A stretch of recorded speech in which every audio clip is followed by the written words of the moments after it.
चलिए आई। तो यहाँ पर अगर मैं सब्जेक्ट दूँ इस वचन को, तो ये एक ऐसा समय है जहाँ पर पुराने नियम में पानी की बहुत बड़ी जरूरत है।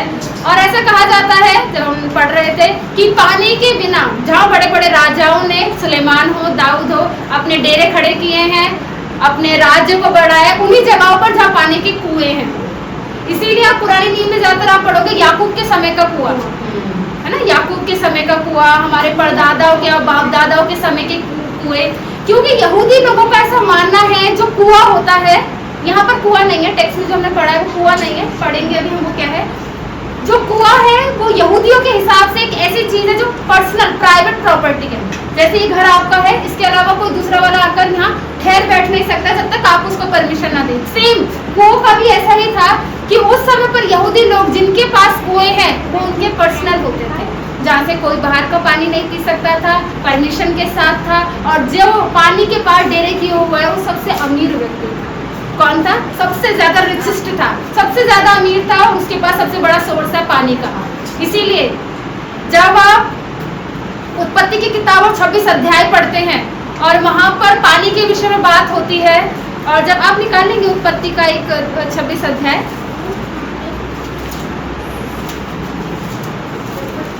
उत्पत्ति 26 अध्याय, इसहाक और अबीमेलेक के बीच क्या हो रही है? संधि, एक ट्रीटी साइन हो रही है। और वहां पर इसहाक कहता है कि इसहाक, जब सारी वार्तालाप चल रही, पढ़ने की जरूरत नहीं है, तो मैं एक पद पढ़ देती हूँ 32। उसी दिन इसहाक के दासों ने आकर अपने उस खोदे हुए कुएं का वृत्तांत सुना के कहा, हमको जल का एक सोता मिला है। आमीन। यहाँ इसहाक और अबीमेलेक के बीच कुछ बातचीत चल रही है, और वहीं पर ही इसहाक के दास आकर कहते हैं कि हमको क्या मिले हैं? पानी के कुएं मिले हैं, खोदते खोदते। तो ये बड़ी गुड न्यूज थी, बड़ी आशीषित बात थी, जब आपको खोदते खोदते पानी का सोर्स अंदर मिल जाए। हालेलुया। और इसहाक इस बात को सुनकर बड़ा आनंदित हुआ, और वहां पर उसने उस जगह का नाम बेर्शेबा रखा। आगे जब आप पढ़ते हैं, और कहने का मतलब ये कि वो कुआं किसका हो गया, और वो इसहाक के नाम से आगे जाना जाएगा कि इसहाक के दासों ने उस कुएं को खोदा था, है ना। आगे चलकर आप वचनों को पढ़ते तो लिखा है कि जो कुएं अब्राहम दाऊद ने खुदवाए, वो आगे जो बुरे राजा उन्होंने क्या किए? बंद करवा दिए। कहने का मतलब ये, पानी का पुराने नियम में बड़ा महत्व है। पानी का क्या है पुराने नियम में? बहुत महत्व है। और सेम चीज अगर आप थोड़ी देर बैठ है ना, इसीलिए पानी का यहाँ महत्व। और अभी जब आपने ये वचन को पढ़ा कि तब मूसा इजरायलियों को लाल समुद्र क्या करके ला रहा है? बिल्कुल पार करा के ला रहा है। बिल्कुल सारे इजरायली परमेश्वर के वचन को अच्छे से और उस बड़े अद्भुत काम को देखते हुए आ रहे हैं। लेकिन जैसे ही वो वहां पर आए, उन्होंने क्या देखा कि पानी उनके लिए क्या रखा है? कड़वा रखा है। इट मीन्स उनको कड़वे का पता तभी चला जब उन्होंने टेस्ट किया, है ना। बिना टेस्ट के पता नहीं चलेगा। तो अगर मैं इस वचन का, इस पूरे पैसेज का एक सब्जेक्ट दूं तो ये क्या है? बिटरनेस टू स्वीटनेस, मतलब कड़वाहट से मिठास की ओर, है ना। तो ये एक सब्जेक्ट है, और यहाँ से शुरू करते हैं कि वो क्या था? पानी कड़वा था। सूर नाम जंगल में आया, जंगल में जाते हुए, मतलब ये पहला समय था जब सारे इजरायलियों ने क्या करना शुरू किया है? पहली बार वो जंगल में प्रवेश किया। अब तक वो कहाँ थे? मिस्र में थे। लाल सागर को जैसे उन्होंने क्रॉस किया, वो कहाँ एंटर कर गए हैं?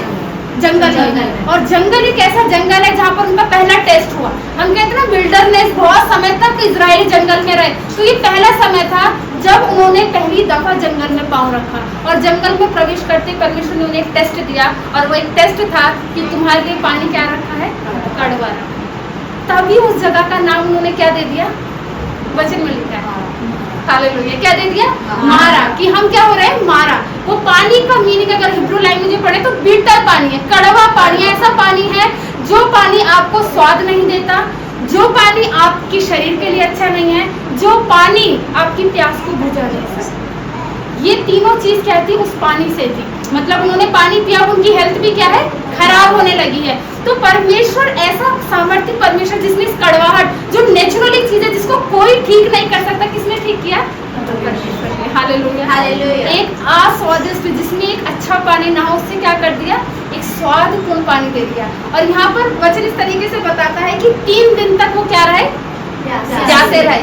अगर आप साइंटिफिकली देखें, 3 दिन एक ऐसा समय है, एक ऐसी जर्नी है 3 दिन की, जहाँ पर एक व्यक्ति, एक ह्यूमन, एक मनुष्य बिना पानी के आराम से रह सकता है। कोई दिक्कत नहीं है, उसकी लीवर खराब नहीं होगा, उसकी उसकी आंतों पर या उसके दिल दिमाग कुछ असर नहीं पड़ेगा। हाँ, उसे प्यास जरूर लगेगी लेकिन कुछ खराब नहीं होगा।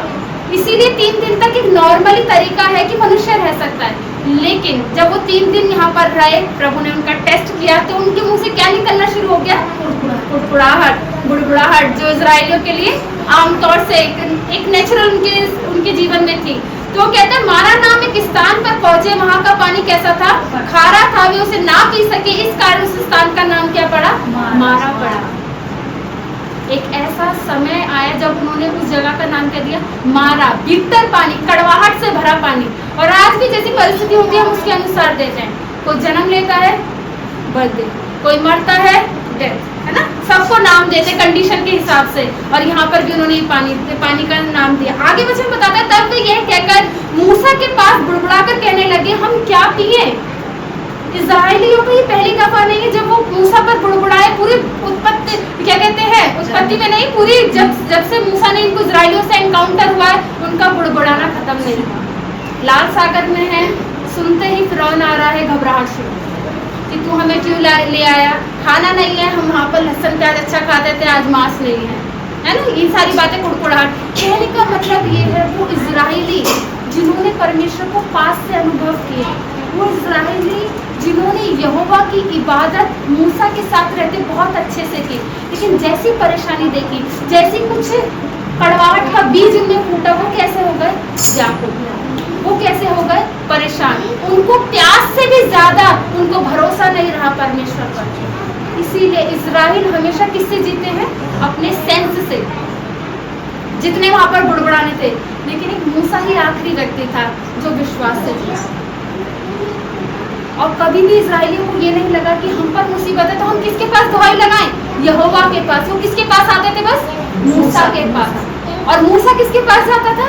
परमेश्वर के पास। वो कितना बड़ा क्यों ना हो, समुद्र को 2 भाग क्यों ना कर दिया हो, लेकिन उसकी निर्भरता आज भी किस पर थी? परमेश्वर। कि अगर मैं हूँ, मैं खड़ा हूँ, तो कौन खड़ा करने वाला है? परमेश्वर। क्या जब हम अपने जीवन में परेशान रहते हैं, ऐसी कड़वाहट से गुजर रहे होते हैं, झेल रहे होते हैं, कड़वाहट से भरे लोग होते हैं, हम कितना परमेश्वर के साथ अपने आप को क्या रखते हैं? बांध के रखते हैं कि प्रभु तू मेरे साथ है। जो इजराइली नहीं रख पाए अपने जीवन को परमेश्वर के साथ। अगर आप कड़वी चीजों को देखते रहेंगे और अगर उसमें स्थिर नहीं रहेंगे तो कुछ भी गवाही को पैदा नहीं कर पाएंगे। Hallelujah, hallelujah. और यही इजराइलियों ने किया अपनी परेशानियों के लिए, अपनी तकलीफों के लिए मूसा पर कुड़कुड़ाए। और मूसा ने कहा यहाँ पर कि यहोवा मैं क्या करूँ? हमारे जीवन में ही परेशानी आती है, दिक्कतें आती हैं और परमेश्वर हमसे उनसे क्या देता है? छुटकारा। इसलिए परमेश्वर हमारे लिए उन चीजों को कड़वा कर सकता है जिसमें हम सबसे ज्यादा अपने दिल दिमाग को लगाते हैं। आमीन, आमीन। परमेश्वर का वचन कहता है मैं उन सारी चीजों को कड़वाहट में बदल सकता हूँ जिसमें तुम्हारा दिल दिमाग ज्यादा लगता है। अब ये हमें सोचने की जरूरत है, हम अपना दिल दिमाग कहाँ लगाया है? क्योंकि परमेश्वर उन दिल दिमाग से लगी चीजों को क्या करने में सामर्थ्य? कड़वा बना सकता है। और यही इजराइलियों का दिल दिमाग कहाँ लगा हुआ था? पानी के ऊपर। अगर वो शायद खुद भी प्रार्थना करते तो परमेश्वर सोते का कुछ सोर्स दिखा देता, हालेलुया, लेकिन नहीं दिखाया। यहाँ कुआं नहीं था, यहाँ वो झरना था। वो झरने से जो पानी निकलता है जिसको स्प्रिंग्स कहते हैं, उस पानी वो पब्लिक पानी है। जैसे अभी बताया यहूदियों के लिए पर्सनल कुएं थे, स्प्रिंग पानी के लिए कोई पर्सनल अथॉरिटी नहीं होती। ये आपका खुद का है, पब्लिक का है। जैसे बाहर लगा हुआ है वाटर कूलर, वो पब्लिक का है, बिना रिस्ट्रिक्शन, बिना पूछे, बिना बोले पियो। और यही समय था जब मूसा के सामने वो झरना आया और वो कड़वाहट का दिखा। और ये बिटरनेस जब उनमें फूटी, जब उनको पता चला ये बेकार, तो बहुत से इजराइली उस समय क्या हो गए? बीमार पड़े। और परमेश्वर यहाँ क्या करने जा रहा है? आगे आप वचन पढ़ेंगे, प्रभु वचन कहता है तब ये कहकर मूसा पर कुड़कुड़ाए। तब मूसा ने यहोवा की दुहाई दी। 25 वर्ष बहुत की वर्ड है, इसको ध्यान सुनेंगे। तब मूसा ने यहोवा की दुहाई दी और यहोवा ने उसे एक पौधा बतला दिया। और जब उसने पानी में डाला तब वह पानी क्या हो गया? मीठा हो गया। हालेलुया। वो पानी तुरंत क्या हो गया? मीठा हो गया। मूसा ने कितनी बड़ी बात की थी, सिर्फ यहोवा के आगे अपने केस को रखा और प्रभु ने उस केस को लिया और उसको हल बता दिया। वो पौधा जो अब तक नहीं दिख रहा था, वो सोर्स जो अब तक नहीं दिख रहा था, वो मूसा को क्या लगा? दिखने लगा। वो एक ऐसा पेड़ है, इब्दे का एक ऐसा पेड़ है, अदीपे का। वो एक ऐसा पेड़ है जो चीजों को क्या करता है, मीठा बना देता है। अगर आप इस पेड़ के विषय में देखें, कुछ स्कॉलर्स का कहना है कि जो अदीपे का पेड़ है ये क्या है, प्रभु यीशु मसीह का क्रॉस है। जैसे ही वो पानी में डाला गया वो क्या हो गया, मीठा बन गया और वो उनके पीने लायक हो गया। कहने का मतलब कि जब भी प्रभु यीशु मसीह आपकी परिस्थितियों को टच करता है वो वैसी ही होती है। हालेलुया। जब भी परमेश्वर आपकी खराब परिस्थितियों को छूता है वो उतनी ही मीठी हो जाती है, उतना ही स्वाद भर देता है, उतनी ही रिलीफ आपको दे देता है जो आपको वो कड़वी क्या लग रही थी, बुरी लग रही थी। और जैसे ही पानी में वो डाला पौधा, वो पानी क्या हो गया, मीठा। ऐसी परमेश्वर प्रभु यीशु मसीह हमारे जीवन में क्या है, उद्धारकर्ता बनकर आए। प्रभु यीशु मसीह ने हमारे दुखों को छूकर, हमारे परेशानियों को छूकर खुद कलवरी क्रूस पर रहकर क्या कर दिया, हमें चंगा कर दिया। इसलिए वचन कहता है कि मैं चंगा करने वाला परमेश्वर हूं। हालेलुया। परमेश्वर चंगा करने वाला परमेश्वर है। इसीलिए इस वर्ष को याद रखें कि अदीपे का कड़वा जो पेड़ था वो क्या था, एक छोटा सा पीस था लकड़ी का, जो क्या था, प्रभु यीशु मसीह का खुद का क्रॉस था। जैसे ही वो पानी में एंटर हुआ वो क्या हो गया, बीटर से क्या हो गया, स्वीटनेस में बदल गया। अब वो पीने लायक हो गया, अब वो हेल्दी वाटर हो गया। अब उससे प्यास बुझ रही है, अब उससे क्या हो रहा है, अब कोई अनहेल्दी चीज उनके अंदर नहीं आ रही। अब क्या हो रहा है, उनकी प्यास उनकी बुझा रहा है वो पानी। कहने का मतलब ये है कि जब आप प्रभु यीशु मसीह के साथ बने रहते हैं, अड़े रहते हैं और खड़े रहते हैं, प्रभु यीशु मसीह ऐसे ही स्वाद से भर देता है हमारी परिस्थितियों। आमीन आमीन। प्रभु यीशु मसीह कहता है कि मैं तुम्हारी परिस्थितियों में बड़ा आनंदित हूँ, मैं तुम्हारे परिस्थितियों को हल करने में बहुत शौकीन हूँ। मेरा ये नेचर है, मेरा ये स्वभाव है कि मैं अपने बच्चों की, अपने बाल बच्चों की क्या करूँ, रखवाली करूँ, उन पर ध्यान दूँ। लेकिन बाल बच्चे भी क्या करें, मुझ पर भरोसा करें, जो इजराइलियों ने नहीं किया। और जैसे ही मूसा ने ये बात कही कि ये, जैसे इजराइलियों ने कहा कि हम क्या पिएंगे, मूसा ने उन्हें क्या दिया, सोर्स दिया, सल्यूशन दिया। हालेलुया। ऐसे ही जब आप मसीह में रहते हैं, वचन आपको हमेशा सल्यूशन देता है, वचन हमेशा आपसे बातचीत करता है। बस आपको अलाउ करना है, परमिशन देना है कि वचन मुझसे बात करे। और यही चीज हुई वहाँ पर। उन्होंने क्या किया, जब प्रभु यीशु मसीह का वो लकड़ी का वो टुकड़ा लेकर डाला गया, क्या, बिटरनेस बिकम अ स्वीटनेस, सारी कड़वाहट किसमें बदल गई, मीठेपन में, एक पीने लायक पानी को बन गई। और पानी का महत्व यही है, जब आप इस्माइल के विषय में पढ़ते हैं और हजीरा जब निकल पड़ते हैं तो वो किससे तनाव ज्यादा गुजर रहे होते हैं, पानी से। जब सारा से वो दूर हो जाती है, एक जगह ऐसी मिलती है जहाँ पर बिल्कुल डेजर्ट होता है, मिट्टी मिट्टी का। अब वो किससे जूझ रहे हैं, प्यास से। इस्माइल को प्यास लगी है और जब तक वो हार नहीं गए, प्रभु ने उन्हें फिर क्या दिखाया, एक कुआं दिखाया। और उस कुएं की तसल्ली बना, वो प्यास उसकी उस कुएं के पानी से बुझी। अगर उस कुएं को अब याद किया जाएगा तो इस्माइल के समय का वो कुआं। हालेलुया। तो पानी का बड़ा महत्व है। इसीलिए प्रभु यीशु मसीह ने, यूहन्ना की किताब 4 अध्याय पढ़ेंगे, जब सामरी स्त्री पानी के लिए आती तो वो कहता है कि जीवन का जल क्या हूँ, मैं हूँ।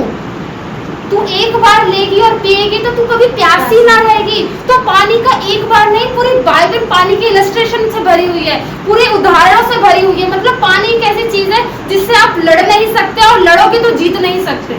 हालेलुया। अभी बीते समय बहुत बरसात का समय रहा, नेहा ने पूरा दिन निकाल दिया, मार्केट नहीं गई। और मार्केट निकली 6 बजे, थोड़ी थोड़ी बूंदे हो रही थी, पिछले महीने की बात है। और हम चल दिए मार्केट और बारिश होने लगी। हम खड़े हैं, वो थाना है वहाँ पर खड़े हैं और बारिश होने लग गई। अब नेहा में सोच रहे बंद हो जाएगी तब चल देंगे। और स्कूल के दिन भूल गए जब पानी भर जाता था। और पानी भर गया 10-20 मिनट खड़े होने पर, और इतना पानी भर गया कि निकलना पॉसिबल ही नहीं, आप समझो कहाँ तक। और हमने फिर भी रास्ता क्रॉस कर के इस यहाँ तक आ गए कि अब क्या पता हम निकल पाए। लेकिन जितनी भी गली से निकल रहे हैं बड़ी बड़ी, तो सीवर बंद है और पानी रोड है। और इतना हुआ, चप्पल हो सब रह गया और मैं नेहा पे कुड़कुड़ा रही हूँ और अभी मार्केट। तो उस पानी से हम जीत नहीं पा रहे हैं। और जैसे आप पानी में चलते हैं तो ऐसा लगता है आपको चक्कर से आ रहे हैं, आपका सर घूमता है। संगम विहार का अनुभव हमें बहुत है। हालेलुया। कहने का मतलब ये है कि आप पानी से जीत नहीं सकते, लेकिन प्रभु यीशु मसीह पानी को चंगा कर दिया। हालेलुया। प्रभु यीशु मसीह ने उस पानी को वहीं पर ही चंगा कर दिया जहाँ वो कड़वाहट से बीमार पड़ा। परमेश्वर ऐसे ही अद्भुत, और जिन पर मनुष्य का कंट्रोल नहीं है, ईश्वर का कंट्रोल, उस जीवित परमेश्वर उद्धारकर्ता यीशु मसीह का कंट्रोल है। जहाँ हमें लगता है हम हारे, लेकिन वो जिताने वाला परमेश्वर है।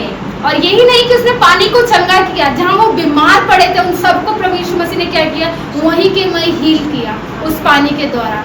अगर आपकी परिस्थिति जितनी भी विषम हो, विश्वास कीजिए परमेश्वर चंगा करने वाला परमेश्वर है। परमेश्वर आपको उठा के खड़ा करने वाला परमेश्वर है। आप हियाव बांधे अड़े और खड़े रहिए। वो टेस्ट में रेस्ट मत कीजिए, आप टेस्ट में रेस्ट मत कीजिए या कुड़कुड़ाइए मत जैसे इस्राएलियों ने किया। लड़िए प्रार्थना में, वचन में, उपवास में। प्रभु आपको टेस्ट मनी देगा। हालेलुया। परमेश्वर आपको टेस्ट मनी देगा, लेकिन उस अगर टेस्ट में रेस्ट किया तो कुछ टेस्ट मनी नहीं प्रोड्यूस कर पाएंगे। लेकिन हमें क्या करना है, टेस्ट में रेस्ट ना करके क्या करना है, टेस्ट की तैयारी करनी है। यहाँ पर सबसे ज्यादा ये कड़वा पानी इसलिए नहीं रखा कि वो प्रभु को बड़ा मजा आ रहा था कि मैं इनके साथ एक खेल खेलूं। नहीं नहीं नहीं, कहने का मतलब ये वो कड़वा पानी इसलिए रखा था कि वो ये कितना मुझ पर भरोसा करते हैं, कितनी इनकी निर्भरता मुझ पर है, क्या ये खाने पीने की चीज को देखकर ये व्याकुल हो जाते हैं। और प्रभु ने ये रखा कि सबसे पहला टेस्ट प्रभु ने रखा, और सारे इजरायली फेल हो गए। और कौन खरा निकला, मूसा। दौड़ में दौड़ते तो सब है, लेकिन विजय मुकुट सिर्फ एक को ही मिलता है। हालेलुया। इसीलिए प्रभु ने कहा कि लड़ो ऐसा कि विजयी होकर आओ। अगर लड़े और विजयी नहीं हुए तो मेहनत कराओ। हालेलुया। इसीलिए आज अगर प्रभु का वचन हमसे कहता है कि प्रभु के उस दुख से, प्रभु के उस कलवरी क्रूस से आज हमें क्या मिल गई है, छुटकारा मिल गया है, सुरक्षा मिल गई है, आनंद मिल गया है, विजयी जीवन मिल गया है। आमीन। और परमेश्वर ने वहां पर उन लोगों को चंगा किया। और आगे प्रभु बताता है कि प्रभु की बात क्लियर है। प्रभु की बात क्या है, पूरी क्लियर है। और ये हम वर्ड्स देखेंगे कि प्रभु कहता है कि तू मेरी आज्ञाओं को मानेगा तो मैं सारी आशीषें तुझे दूंगा, यदि तू अपने परमेश्वर यहोवा का वचन तन मन से सुने और जो उसकी दृष्टि में ठीक है वही करे, और उसकी आज्ञाओं पर कान लगाए और उसकी सब विधियों को माने। ये सब विधियों को माने तो जितने रोग मैंने मिस्रियों पर भेजे उनमें से एक भी तुझ पर ना भेजूंगा। कुछ नहीं चाहिए, सीधी बात है। मानोगे तो मिलेगा, नहीं मानोगे तो नहीं मिलेगा। कोई ऐसा नहीं है बटरिंग हो। आजकल बात कीजिए लोगों से, अगर कुछ पूछो तो वो ना या हाँ नहीं करेंगे, लेकिन 100 दुनिया भर की बातें हो जाएंगी। हालेलुया। लेकिन हाँ ना नहीं हो। कहने का मतलब ये प्रभु यीशु मसीह क्लियर बातों को करने वाला। और उसने कहा कि विश्वास योग्य बने रहोगे, मेरी बातों को मानोगे तो तुम्हें क्या मिलेंगी, आशीषें मिलेंगी, सेफ्टी मिलेगी, सिक्योरिटी मिलेगी। अगर बातों को नहीं मानोगे तो मैंने क्या रखा है आपके लिए, बड़ी बड़ी पनिशमेंट्स। और यही इजराइलियों को मिली। उनके विश्वास के कारण उन्होंने पूरी लाइफ सफर किया। इसीलिए उस कनान तक बहुत पूरे सारे इजराइली नहीं जा पाए, सिर्फ गिने चुने कितने जा पाए, 2 जा पाए। इसीलिए आप आखिरी का पद पढ़े तो प्रभु ने कहा कि जब एक मनुष्य के जीवन में उतार चढ़ाव परेशानी आती है और वो टेस्ट से गुजर पड़ता है और गवाही को पैदा करता है, प्रभु कहता है कि अब मैं तुझे संतुष्टि का भोजन खिलाऊंगा। और मैं तुझे संतुष्टि का भोजन ये खिलाऊंगा कि तब वे एलीम को आए जहाँ पानी के 12 सोते और 70 खजूर के पेड़ थे, और वहाँ उन्होंने जल के पास क्या करे, डेरे खड़े किए। अब उन्होंने परमानेंट अपना रेजिडेंस वहाँ पर बना लिया, परमानेंट रहने का ठिकाना बना लिया, क्योंकि प्रभु ने वहाँ क्या दे दिया उनके जाने से पहले, सारी सुख सुविधाएं। और सबसे बड़ी सुख सुविधा क्या थी, वहाँ पानी का होना, पानी का रिसोर्सेज होना, ये एक बड़ी बात थी। प्रभु ने कहा कि तुम टेस्ट से गुजर आए, टेस्ट मनी को पैदा कर लिया, अब प्रभु आपको रेस्ट देगा। और वो रेस्ट क्या था, मौज से खाओ पियो, छाया तले खजूर के पेड़ लगा दिए, और क्या लगा दिया आपके लिए, पानी के सूखे। इसलिए प्रभु ने कहा कि मैं, तभी प्रभु ने जितना सफर इजराइलियों ने किया, अंत में क्या दिया, प्रभु ने कनान गिफ्ट किया। और उस गिफ्ट को लेने वाले कितने बने, सिर्फ 2 ही लोग बन पाए। हालेलुया। आज प्रभु हमको सब कुछ देना चाहता है, लेकिन हमारी तैयारी कैसी है उस लेने के लिए, हमारी ट्रेनिंग कैसी है उस चीज को रिसीविंग के लिए जो प्रभु हमें देना चाहता है, हम कैसे उस चीज को ग्रहण करते हैं, ये हमारे ऊपर है। इसलिए प्रभु ने कहा कि तुमने मारा में क्या परिस्थिति जब थी, तुमने कैसा बिहेव किया। मूसा ना होता तो वो मारा जगह से निकल नहीं पाते, लेकिन मूसा ने उनको क्या कराया, आगे चलकर एलीम दिया। और एलीम में उन्हें क्या मिला, पानी के रिसोर्सेज मिले, खाने के मिले, रहने के मिले, और उन्होंने क्या किया, वहाँ आनंद किया, क्योंकि एक रहना बड़ी बात है। और पहले ऐसे घर नहीं थे जैसे आज है हमारे परमानेंट, उनके कहते हैं तंबू गाड़ते थे। परमेश्वर आज भी उन्हीं परिस्थितियों में चाहता है कि अगर कितनी ही कड़वी जड़ आपके जीवनों में फूटी हुई है, प्रभु उसको स्वाद में बदलने में सामर्थ्य है। जब वो पानी को चंगा कर सकता है तो हमारी कुछ परिस्थितियों को भी चंगा कर सकता है। अगर वो मनुष्य के स्वास्थ्य को दे सकता है तो वो सब कुछ करने में सामर्थ्य। इसलिए प्रभु यीशु मसीह ने जो हमारे लिए, हमको क्या लगता था, प्रभु यीशु मसीह ने कलवरी क्रूस पर हमारे सारी कड़वाहट को मिटाकर क्या कर दिया, मिठास दे दी। अब उस मिठास को हम बढ़ाते हैं या घटाते हैं, किसके हाथ में, हमारे हाथ में। इसलिए प्रभु ने कहा कि क्या कहते हैं कि प्रभु पानी तक को चंगा करने वाला परमेश्वर, जिस पानी पर आज तक किसी का जोर नहीं है, प्रभु की एक कमांड से वो क्रिएशन जो उसने खुद बनाई सिर्फ उसकी ही सुनती है और किसी की नहीं सुनती। आप जितना भी जोर लगाएंगे, माँ बाप के बच्चे किसी से डरे ना डरे, माँ बापों से ऊपर नहीं जा सकते। इसलिए उस सर्वशक्तिमान ने क्या किया कि उसकी बनाई सारी चीजें उसकी सुनती हैं। और सोचो जब इजराइलियों को उसने असीम प्रेम किया, जब वो नहीं सुनते तो प्रभु को कितना गुस्सा आता होगा। और यही गुस्से के कारण वो जो आशीषें पाना चाहते थे नहीं पाए। प्रभु आज हमारी उन कड़वाहटों से हमें स्वाद में, मिठास में और बढ़ाना और देना चाहता है। बस हम अपनी परिस्थितियों में कैसे विश्वास को, कैसे स्वाद को बना के रखते हैं, ये हमारे हाथ में। परमेश्वर आपको बहुत ब्लेस करे।